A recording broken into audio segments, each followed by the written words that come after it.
I request all of you, please close your eyes and recite Om. Take deep breath in.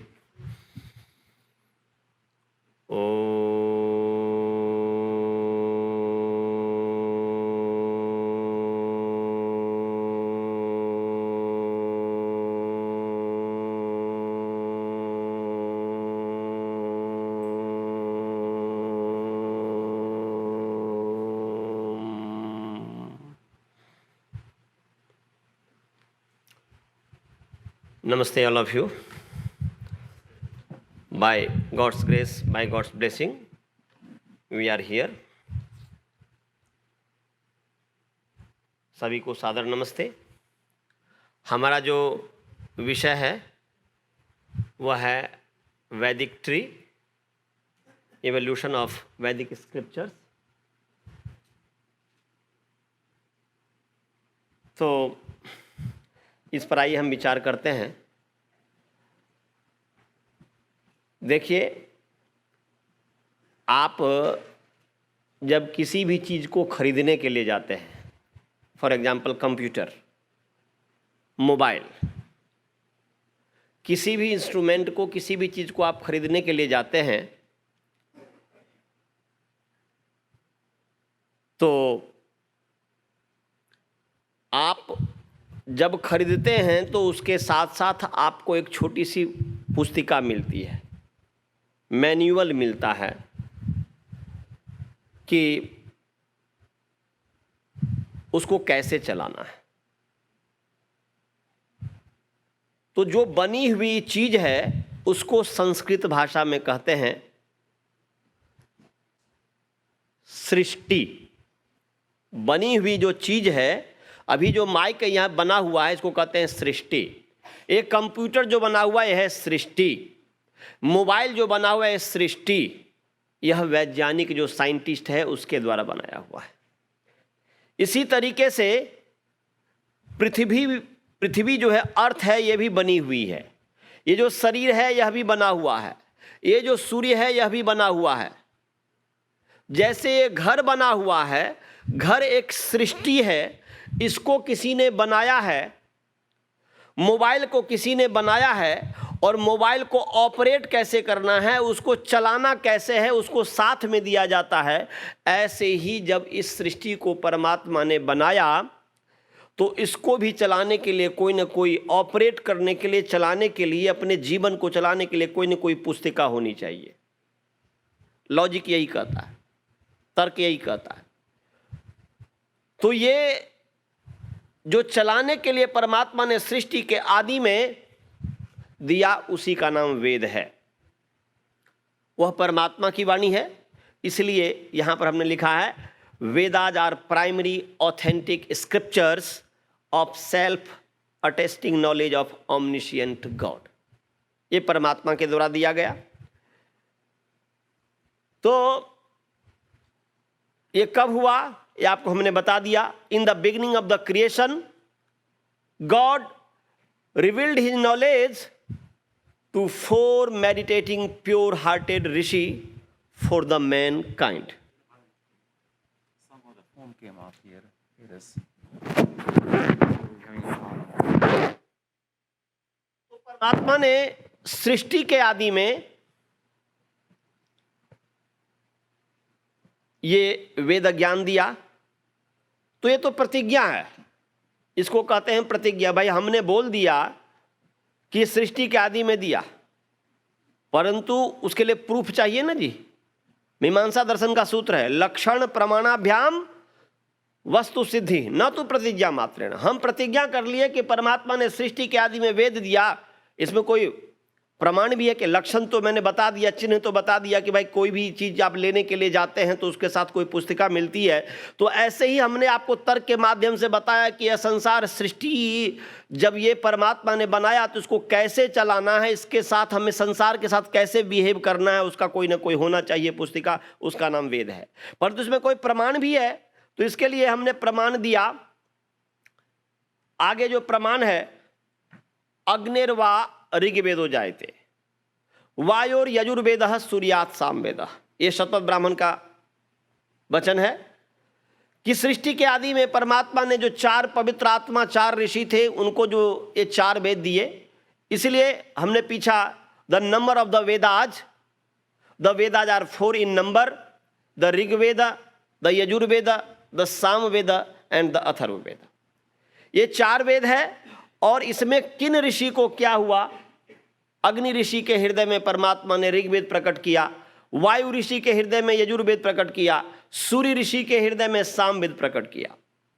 इसमें 3 का दिया हुआ है, परंतु इसके आगे का जो प्रमाण है वह स्वयं अपने आप में एक प्रमाण है। वेद स्वतः प्रमाण है, अन्य सब परतः प्रमाण है। अभी आपको हमने जो प्रमाण दिया था वह परतः प्रमाण दिया था, स्वतः प्रमाण वेद है।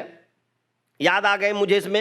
एक बार डॉक्टर चंदोरा जी हमारे जो पितृतुल्य हैं उन्होंने हमसे पूछा कि वेद प्रमाण है, वेद प्रमाणिक है, वेद स्वतः प्रमाण है, वेद को प्रमाणित आप अन्य से करते हैं। यदि ऋग्वेद है, यजुर्वेद है, सामवेद, अथर्ववेद है, इसका और खुद में अपने आप में कैसे प्रमाण होगा? तो इसमें बताए थे कि एक दूसरे, उन्होंने बताया कि भाई एक दूसरे जो वेद है एक दूसरे को प्रमाणित करता है।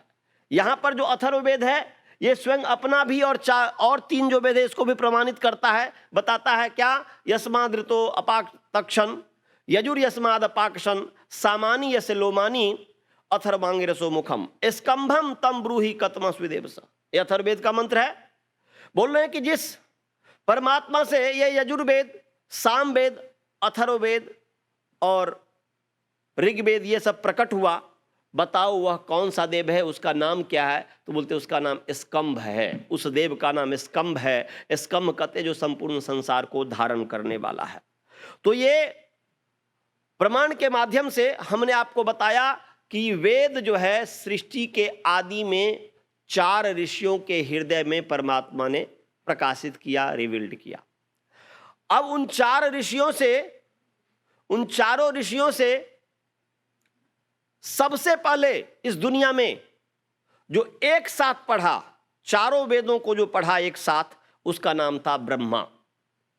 इसीलिए भारतीय साहित्य को यदि आप पढ़ेंगे, भारतीय इतिहास को पढ़ेंगे, तो इस दुनिया में सभी शास्त्रों के जो आदि प्रवक्ता हैं वो ब्रह्मा है। इसीलिए मैंने यहां पर श्वेता स्वरोपनिषद का इसमें प्रमाण दिया हूं कि यो ब्रह्मांडं विदधाति पूर्वम, यो वै वेदांस प्रहिणोति तस्मै तमह देवम आत्मबुद्धि प्रकाशम मोक्षुर्वै शरणम अहम प्रपद्ये।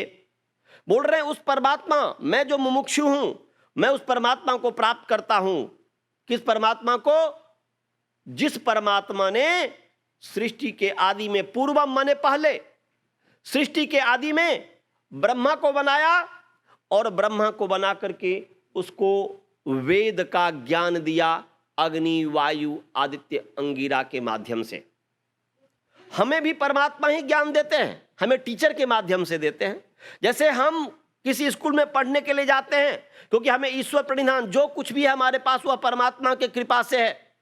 तो इसीलिए ब्रह्मा जी के अंदर भी जो 4 वेदों का ज्ञान आया वह परमात्मा की कृपा से आया और उनका जो टीचर था, आदि टीचर था अग्नि, वायु, आदित्य, अंगिरा। आप बोलेंगे कि भाई यहां तो इस तरीके की बात लिखी हुई नहीं है कि ये तो लिखा हुआ कि ब्रह्मा को परमात्मा ने बनाया और वेदों का ज्ञान दिया। तो इसमें यह कहां लिखा है कि अग्नि, वायु, आदित्य, अंगिरा के से दिया? तो इसमें हमने आगे का जो प्रमाण दिया है, देखिए मनुस्मृति का प्रमाण है। क्या इसमें लिखा है? अग्नि वायुरभिभ्यस्तु त्रयम ब्रह्मा सनातनम दुदोह यज्ञ सिद्ध्यर्थम ऋग यजुः साम लक्षणम। यहां पर क्या कर रहे हैं महर्षि मनु जी? बोल रहे हैं कि अग्नि, वायु और रवि, रवि माने सूर्य, आदित्य, अग्नि, वायु और आदित्य से त्रयम, क्या ऋग यजुः साम लक्षणम, ऋग यजुः साम लक्षण वाले जो त्रय है, ऋग्वेद, सामवेद, यजुर्वेद, इनको ब्रह्मा ने इसको दूहा। जैसे हम गाय से दूध को दूहते हैं, ऐसे ही सृष्टि के आदि में अग्नि, वायु, आदित्य, अंगिरा से जो है उन्होंने, ब्रह्मा ने दूहा। किस लिए? यज्ञ की सिद्धि के लिए। तो यहां पर विनियोग है, 3 ही वेद का यहां पर जिक्र है, 3 वेद है। वैसे ऋग, यजुः, साम लक्षण बताया ध्यान रखिएगा कि चारों वेद जो है, 4 वेद है ना जी, ऋग्वेद, सामवेद, यजुर्वेद, अथर्ववेद, इन चारों वेदों में 3 लक्षण वाले 4 वेद हैं। चारों वेदों में, ये हमें अपने मन में ही रखना चाहिए। ऋग्वेद में भी साम जो लक्षण है, साम वाला आ सकता है मंत्र। यजुर्वेद में भी आ सकता है, ऋग्वेद में भी यजु आ सकता है। ये लक्षण, ये ऋक किसको कहते हैं? तो बोलते हैं यत्र अर्थवशेन पाद व्यवस्था सारिक। जहां पर आप किसी भी मंत्र को पढ़ते हैं और जहां पर अर्थ को ध्यान में रख करके रुक जाते हैं, पाद की व्यवस्था होती है, छंद की व्यवस्था होती है, उसको ऋक कहते हैं। ये चारों वेदों में हो सकता है। ऐसे ही शेषः यजु गीतिषु सामाख्या, ये जो गीत जिसको हम गीत गा करके गाते हैं, जैसे अभी हमारे आचार्य सामवेदी जी हैं, बहुत अच्छे गाते हैं, कल मुझे पता चला है इनको पूरा सामवेद याद है। तो ये सामवेद सस्वर याद है इनको। तो ये सामवेद, तो साम गीत में गीत गा करके जो हम गाते हैं उसको कहते हैं साम। और फिर शेष यजु, बच गया गद्य, जो कहानी के रूप में, बड़े बड़े रूप में, उसको कहते हैं यजु। ये चारों वेदों में हो सकता है, इसलिए कहता है ऋग यजु साम लक्षणम। ऋग यजु साम लक्षण वाले 4 वेदों को ब्रह्मा ने अग्नि, वायु, आदित्य, अंगिरा से दूहा। यहां पर 3 का विनियोग है, परंतु इसके साथ साथ आपको पीछे हमने बताया अथर्वांगिरसो मुखम। तो इसे अंगिरा ऋषि जो है, उसके हृदय में अथर्ववेद प्रकट हुआ। तो इस तरीके से कीजिएगा। और मनुस्मृति में भी अन्य स्थान पर लिखा हुआ है कि अंगिरा ऋषि से यजुर्वेद, अथर्ववेद प्रकट होता है। तो इस तरीके से अब आगे है कि why the Vedas and accessories of the Vedas such as Vedanga, Upanga, Brahmana, Grantha and others appeared in the form of books. ये तो सृष्टि के आदि में आदि प्रवक्ता ब्रह्मा जी हुए, और ब्रह्मा जी के मुख से जो कुछ भी निकला उसका नाम शास्त्र हुआ। उसका नाम क्या हुआ जी? शास्त्र हुआ। और उसके बाद वाले जितने भी ऋषि हुए, बाद वाले ऋषि ने जो कुछ भी उसके अनुकूल जो कुछ भी प्रवचन किया उसका नाम अनुशास्त्र हुआ। उसी को अनुशासन कहते हैं। इसीलिए आप सूत्र में क्या पढ़ते हैं? अथ योगानुशासनम, अथ शब्दानुशासनम। अनु माने पश्चात, अनु माने अनुकूल। जो वेद के अनुकूल ब्रह्मा जी जो वेद के जो प्रवचन किए थे, उनके अनुकूल जो भी शास्त्र हुआ वो अनुशासन हुआ, वह अनुतंत्र हुआ। उसको तंत्र, विस्तृत होने के कारण उसको तंत्र भी कहते हैं, और उसका अनुतंत्र हुआ। तो ये क्यों ऐसा हुआ? उसके बाद ब्रह्मा जी जब हुए, उस समय के जो ऋषि थे, तो उस समय तो ये शास्त्र सब तो हुआ नहीं था। ये सब अनुशास्त्र, जिसको आजकल वर्तमान में शास्त्र कहते हैं, शास्त्र आज के जितने भी है जिसका नाम अनुशासन है या अनुशास्त्र है, और वह शास्त्र था। परंतु दोनों में शास्त्रत्व सामान्य होने के कारण जो है हम अभी भी इसको हम शास्त्र कह सकते हैं। योग दर्शन इत्यादि जितने हैं ये सब शास्त्र हैं। तो ये जितने शास्त्र हैं, ये शास्त्र क्यों पैदा हुआ? ब्रह्मा जी ने जब कहा सबके तो आदि प्रवक्ता ब्रह्मा है, फिर बाद में अलग अलग रूप में क्यों हुआ? अलग अलग योग दर्शन, सांख्य दर्शन, मीमांसा सब तो सृष्टि के आदि में बता दिया गया, परंतु उसको अलग अलग रूप में उपनिषद काल में उपनिषद, दर्शन काल में दर्शन इत्यादि, ब्राह्मण का जब समय था, ब्राह्मण का काल था, तो ब्राह्मण ग्रंथ इत्यादि क्यों हुआ? तो इसके लिए हमने यहाँ पर रेफरेंस दिया है, निरुक्त का है। यहाँ पर बोल रहे हैं साक्षात कृत धर्माणः ऋषयः बभूवुः ते अवरेभ्य असाक्षात कृत धर्मभ्य उपदेशेन मंत्रान् संप्रादुः उपदेशेन ग्लायन्तो अवरे विल्म ग्रहणाय इमं ग्रंथम समामनासेषु वेदम च वेदांगानि च। यहां पर प्रमाण है, महर्षि यास्क कहते हैं कि सृष्टि के आदि में जो साक्षात, अर्थात जिसने धर्म का साक्षात्कार किया हुआ था, धर्म का मतलब वेद के जो अर्थ हैं उनको, आप बोलेंगे ऐसा क्यों कहते हैं जो वेदार्थ? आप जो है वेद मंत्र अग्नि, वायु, आदित्य, अंगिरा ने साक्षात्कार किया था, और फिर अन्य ऋषि वेदार्थ का साक्षात्कार किया। यहां पर आप धर्म का अर्थ धर्म क्यों नहीं लेते? राइचस क्यों नहीं लेते? राइचसनेस। तो आपको इसके संबंध में कहता हूं कि जैसे जो भी संस्कृत यहां पर जानते होंगे, मित्र शब्द जैसे है, क्या है जी? मित्र। मित्र शब्द यदि आप मित्रम अत्र आगच्छति, मित्रम जब आप न्यूटर जेंडर में प्रयोग करते हैं तो उसका अर्थ होता है फ्रेंड। उसका अर्थ क्या होता है जी? बोलो, फ्रेंड। और वही मित्रः, मित्रः प्रकाशयति सर्वम जगत। तो वहां पर मित्रः पुंलिंग है तो उसका क्या अर्थ हो गया? सन। जब पुंलिंग में मित्र शब्द होता है तो उसका अर्थ हो जाता है सन, और जब नपुंसक लिंग में होता है तो उसका अर्थ हो जाता है दोस्त। इसी तरीके से धर्माणः है, एक होता है धर्मः अकारांत पुंलिंग, एक है धर्म नकारांत पुंलिंग, दोनों में अंतर है। अकारांत जो पुंलिंग है वह धर्म अर्थ काम और मोक्ष वाला जो धर्म है उस अर्थ को बताता है, राइचसनेस को बताता है। और जब धर्म नकारांत है तो वह अर्थ ध्री धारणे जो है, अर्थात जो अर्थ को धारण करना है, जो वेदार्थ है उसको बताता है। तो सृष्टि के आदि में ऋषि जो हुए वेदार्थ का जो साक्षात्कार किए और मंत्रों को जो अग्नि वायु अंगिरा जो साक्षात्कार किए, दूसरे लोग उनसे जो दूसरे लोग जिन्होंने धर्म का वेदार्थ का साक्षात्कार नहीं किया हुआ था और वे वेद का भी साक्षात्कार मंत्रों का साक्षात्कार नहीं किया हुआ था, उन सभी को उपदेश के द्वारा ऋषियों ने क्या किया? मंत्रान संब्रादु हो, मंत्रों को दिया और मंत्र के साथ साथ यहां पर उपलक्षण है मंत्रार्थों को भी दिया। अब उसके पश्चात वहां तक तो चलती रही परंपरा, परंतु उसके बाद जब देखे कि ऋषियों ने देखा कि हमारे जिनको मैं सिखा रहा हूं उनकी बुद्धि कमजोर हो गई है, वह उस तरीके से वह जो ग्रहण करना चाहिए वो नहीं कर पा रहा है, तो उपदेशे न ग्लायंतो, जब उपदेश से जो है कठिनता महसूस होने लग गई कि भाई ये कठिनाई हो रही है, ये ठीक प्रकार से नहीं ये समझ पा रहा है उपदेश से, तब क्या किया?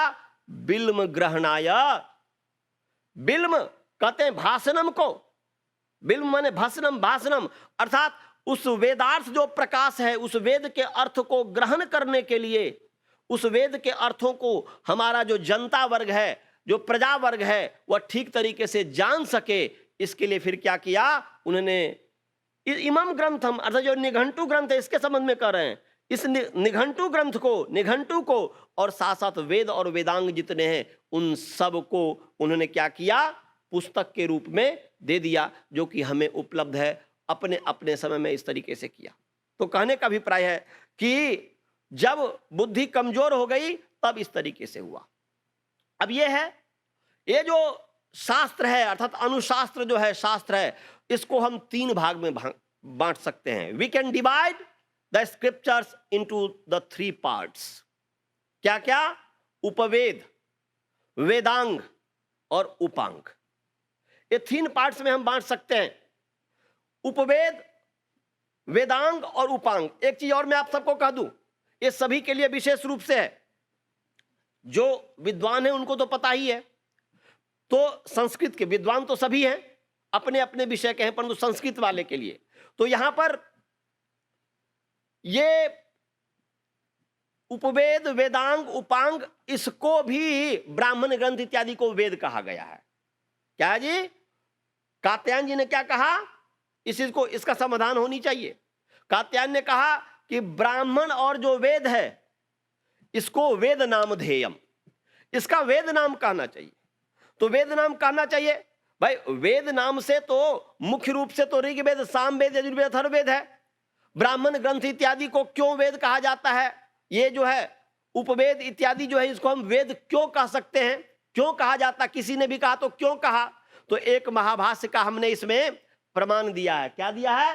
तादर्थ्यात् ताच्छब्द्यम भवति। ये महाभाष्य जो इस सूत्र अष्टाध्याय का तत्पुरुष समानाधिकरण कर्म धारय और प्रथमान निर्दिष्टम समास उपसर्जनम, ये दो एफोरिज्म है, दो एफोरिज्म है। और भी जगह बार बार बोले हैं, परंतु यह है कि यहां पर आपको मैंने प्रमाण रूप में दिया कि तादर्थ्यात् ताच्छब्द्यम भवति।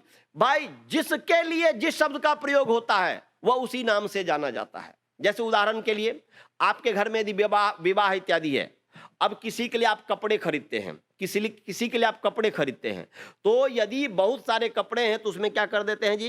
किसी का नाम लिख देते हैं कि विजय भल्ला, किसी का नाम है वर्मा भूषण, ये भूषण वर्मा, ये आनंद जी, ये अर्थात आप उसके अंदर रख देते हैं। क्यों नाम लिख देते हैं? इसका मतलब वो थोड़ा है कि वो वर्मा जी है, वो कपड़ा का नाम वर्मा थोड़ा है, कपड़े का नाम वर्मा नहीं है, कपड़े का नाम विजय नहीं है, कपड़े का नाम आनंद नहीं है। वो तो इसका मतलब कि कपड़ा जो है उसके लिए है, तादर्थ्यात उनके लिए होने से उन्हीं के नाम से जाना गया। तो ऐसे ही ये जितने भी उपवेद है, वेदांग है, उपांग है, ये सब किसके लिए है जी? वेद के लिए है। हमारा लक्ष्य है वेद तक पहुंचना, तो वेद के लिए है, इसलिए तादर्थ्यात ताच्छद्यम भवति। इसीलिए हम गौणी वृत्ति से कह सकते हैं कि भाई ये वेद है। परंतु इसको न समझने के कारण लोगों ने अर्थ का अनर्थ कर दिया। इस चीज को ध्यान में रखिएगा। अब उपवेद क्या है जी? तो there are 4 types of upaveda. Ayurveda, Ayurveda is upaveda of Rigveda. Dhanurveda, Dhanurveda is upaveda of the Yajurveda. और Gandharva Veda, Gandharva Veda is a upaveda of the Samaveda. And Atharvaveda, Atharvaveda is a upaveda of the Arthaveda. सब में सबका अलग अलग ये है। अभी समय नहीं है कि सबकी व्याख्या की जाएगी, अभी तो केवल मैं आपको इंट्रोडक्शन दे रहा हूं। ऐसे ही वेदांग है। There are 6 types of Vedang. शिक्षा, कल्प, व्याकरण, निरुक्त, छंद एंड ज्योतिष। ये वेदांग है, वेदों के अंग है, जैसे हमारे शरीर के अंग है। शिक्षा बोले at this time approximately 36 types of shiksha books are available. For example Paniniya shiksha, Apishaliya शिक्षा, चांद्र शिक्षा, मांडुकीय शिक्षा, व्यास शिक्षा एटसेट्रा। यदि आपको विशेष रूप से देखना हो तो संपूर्णानंद जो विश्वविद्यालय यूनिवर्सिटी है, वहां से एक शिक्षा संग्रह नाम का एक ग्रंथ छपता है। उसमें 32 शिक्षा का वह दिया हुआ है। और कुछ जो है यहां पर रामलाल कपूर ट्रस्ट ने छापा हुआ है, तो लगभग जो है 36 छपा हुआ है। और कुछ तो पांडुलिपि में बहुत सारे विद्यमान है। तो ये शिक्षा, एक शिक्षा किसका नाम है? तो शिक्षन्ते वर्णाया अथवा शिक्षन्ते वर्णा नाम उच्चारण विधि है ऐसा शिक्षा, जिससे वर्णों के उच्चारण विधि हम सीखते हैं, कैसे हमें उसका प्रोनाउंसिएशन करना है, ये हमें शिक्षा ग्रंथ बतलाता है। तो ये शिक्षा है। ऐसे ही कल्प, कल्प को विशेष रूप से समझना है। इसमें भी मतभेद है, इस चीज को ध्यान में रखना। इस पर हमें आचार्य जी से बहुत ही अच्छी चर्चा चली। आचार्य सूर्यनंदा जी से इस पर हमने डिस्कस किया, चर्चा किया।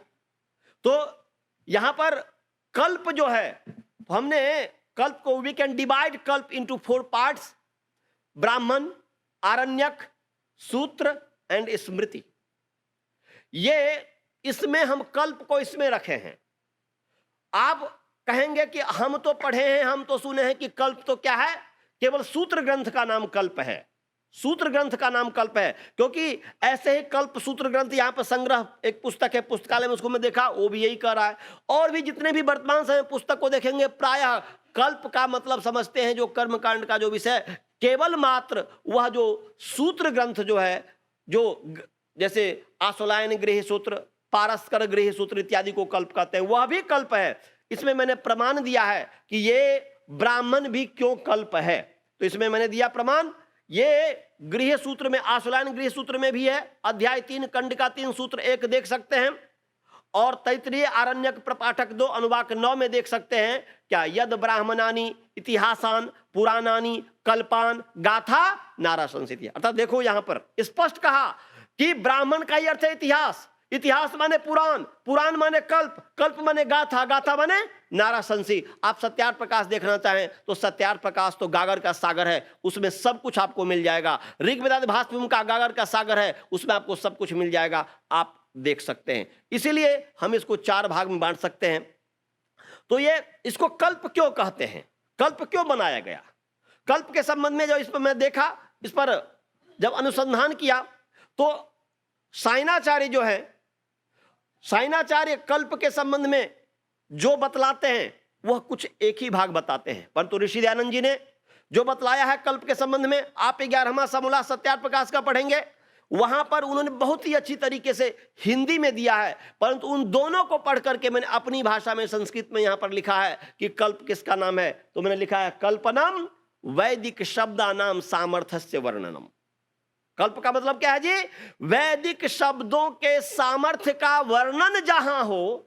वैदिक शब्द का क्या अर्थ है? इसलिए आप देखेंगे सत्यार्थ महर्षि यानी का वेद भाष्य जब देखेंगे, इति शतपथ ब्राह्मणे व्याख्याता, ये शतपथ ब्राह्मण में व्याख्यात है। ये यहां व्याख्यात है। अर्थात वैदिक शब्दों के सामर्थ्य का जो वर्णन, वैदिक शब्दों के जो अर्थ हैं उसका वर्णन, अर्थस्य निरूपणम, अर्थ का निरूपण, और फिर जो आगे वेद विहिता नाम कर्म नाम आनुपूर्व्येन वर्णनम यत्र तत्कल्प शास्त्रम, और वेद विहित कर्मों का, कैसे कर्मों को करना है, कैसे नहीं करना है, कितने अनुपूर्व ने क्रमानुपार ठीक व्यवस्थित तरीके से जहां पर वर्णन है उसको कल्प शास्त्र कहते हैं। तो कल्प शास्त्र बिना जाने हम वेदार्थ को ठीक से नहीं जान सकते। ऐसे ही ब्राह्मण है, ब्राह्मण वैसे बहुत सारे हैं, परंतु उसको हम क्या है कि 4 भाग में बांट सकते हैं। क्या है? एक है ऋग्वेद का ब्राह्मण, जैसे ऐतरेय, और भी है सांख्यान इत्यादि भी है, सतपथ ब्राह्मण है यजुर्वेद का, तांड्य ब्राह्मण है सामवेद का, और गोपद ब्राह्मण जो है अथर्ववेद का है। ऐसे आरण्यक है, ऐतरेय आरण्यक, तैतरीय आरण्यक एंड अदर्स, ऐसे बहुत सारे हैं। ऐसे सूत्र ग्रंथ है, जैसे स्रोत यज्ञों को विधान के लिए जो है स्रोत सूत्र है। संस्कार एवं पंच महायज्ञ विधि जो आचार्य ने संस्कार का वर्णन किया वो गृह सूत्र है। चारों आश्रम में चारों वर्णों के कर्तव्यों तथा राजकीय नियमों की व्यवस्था के लिए विवेचन के लिए धर्म सूत्र है। और ज्योमेट्री, अरिथमेटिक और यज्ञ वेदी इत्यादि कैसे निर्माण करना है इसके लिए शूल्व सूत्र है। ये सब कल्प शास्त्र है। ऐसे ही कल्प में जो है मनुस्मृति है, याज्ञवल्क्य स्मृति, मुख्य तो मनुस्मृति है, परंतु वर्तमान में याज्ञवल्क्य भी मिलता है, पराशर भी मिलता है, परंतु प्रामाणिक जो स्मृति है वह मनुस्मृति है।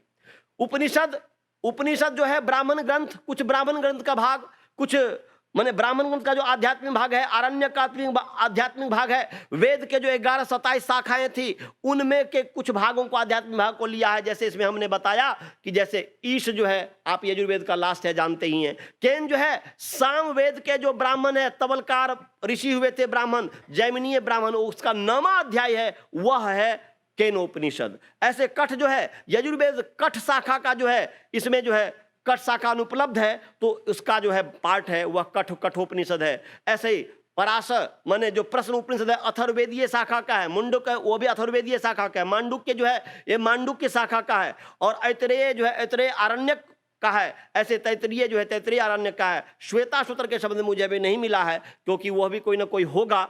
और छांदोग्य जो है, छांदोग्य के संबंध में भी कहा था कि स्वतंत्र है, परंतु हमें खोजने से पता चला कि छांदोग्य सामवेद का जो छांदोग्य ब्राह्मण था वो ब्राह्मण है, उसके 3 से 10वां अध्याय, वो 10 अध्याय का है, उसमें 3 से लेकर के 10वां 8 अध्याय का जो है वह छांदोग्य है। और बृहदारण्यक तो सत्व ब्राह्मण के अंतिम भाग है ही। तो ऐसे ही निरुक्त है, ग्रामर है, निरुक्त है, छंद है, ज्योतिष है। ये आपको पता ही है ज्योतिष किसे कहते हैं। ये निरुक्त इत्यादि निर्वचन शास्त्र है, व्याकरण है। तो ये ज्योतिष जो है, ज्योति के संबंध में भ्रांति है, फलित ज्योति के संबंध में, परंतु फलित ज्योतिष नहीं। ज्योतिष का अर्थ होता है ज्योति ही अधिकृत्य कृतो ग्रंथ इति ज्योतिषम, अथवा ज्योति सूर्यादि ग्रहाणाम एवं तेषाम गत्यादिकम वर्णनम यत्र तत्र ज्योतिषम। सूर्यादि वर्ण, जो गत्यादि वर्ण, सूर्यादि का वर्णन, उसके जो गति कैसे चलते हैं उसका वर्णन जिसमें हो उसका नाम ज्योतिष है। तो इस तरीके से जो है, इस तरीके से ये हमने आपके समक्ष जो है ये वैदिक ट्री का वर्णन किया। अच्छा बताइए जी, हमने वर्णन तो कर दिया, वर्णन करके हम यहां से तो चले जाएंगे, अब समय भी मेरा हो गया है, अब वर्णन करके यहां से हम चले जाएंगे। वर्णन करके जब यहां से चले जाएंगे इससे ही क्या काम हो जाएगा?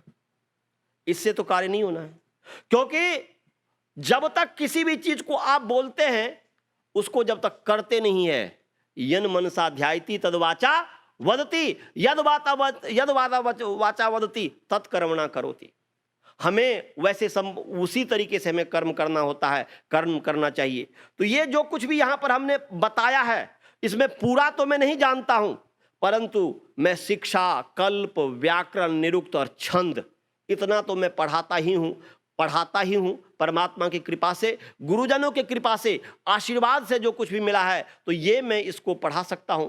ग्रामर में जो हर दिन मैं पढ़ाता हूं, मैं ऋग्वेद भाष्य का जो हर मंगलवार को पढ़ाता हूं, मेरी जो इच्छा है मैं बार बार इस बात को कहता हूं कि इसको किस तरीके से किया जाए। मैं क्योंकि वैसे ये यदि आपको आर्य समाज को बचाना है, आर्य समाज के सिद्धांत को बचाना है, वेद को बचाना है तो ठीक है, एक जो भाग है भाषण इत्यादि का वह भी जरूरी है, परंतु उसके साथ साथ जो ठोस कार्य है गुरुकुलीय प्रणाली का, उसके लिए हमें कार्य सोचना चाहिए। और मेरी हार्दिक इच्छा है परमात्मा हमारे इच्छा को अवश्य पूर्ण करेंगे, क्योंकि हमारी इच्छा है यदि तो डाक सुने को न आसे तो वे एकला चलो रे।